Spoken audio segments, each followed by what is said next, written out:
نحمده ونصلي على رسوله الكريم اما بعد فاعوذ بالله من الشيطان الرجيم بسم الله الرحمن الرحيم رب اشرح لي صدري ويسر لي امري واحلل عقدة من لساني يفقهوا قولي.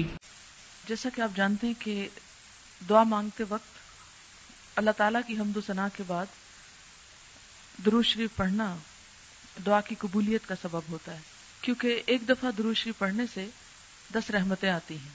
تو دعا کے شروع میں درود شریف کی کوئی بھی شکل یا صورت پڑھی جا سکتی ہے. نماز والا بھی پڑھ سکتے ہیں آپ، اور مختصر والا بھی. نماز والا چونکہ آپ کو پہلے سے آتا تھا، اس لیے یہاں میں نے ایک بہت مختصر قسم کا تحریر کیا تھا تاکہ آپ اسے سہولت سے یاد کر لیں، اور اس کو زیادہ دفعہ بھی آپ اس کا ورد کر سکتے ہیں. جیسے آپ دیکھتے ہیں کہ جو بھی خطبے وغیرہ بھی ہوتے ہیں تو اس میں بھی عموماً اللہ تعالیٰ کی حمد و ثنا کے بعد فوراً نبی صلی اللہ علیہ وسلم پر درود پڑھا جاتا ہے.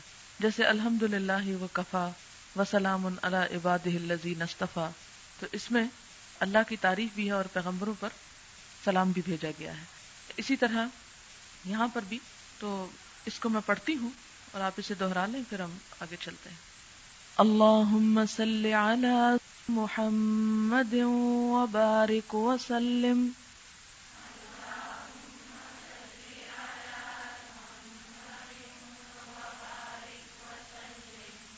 اللہم اے اللہ، صلی درود بھیج، رحمتیں بھیج، علی اوپر، محمد محمد پر، وبارک اور برکتیں یعنی برکت کر یا برکتیں بھیج، وسلم اور سلامتی بھیج. اللہم صلی علی محمد وبارک وسلم.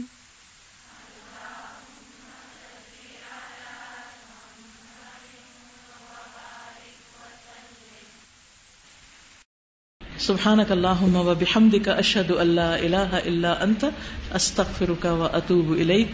السلام علیکم ورحمۃ اللہ وبرکاتہ.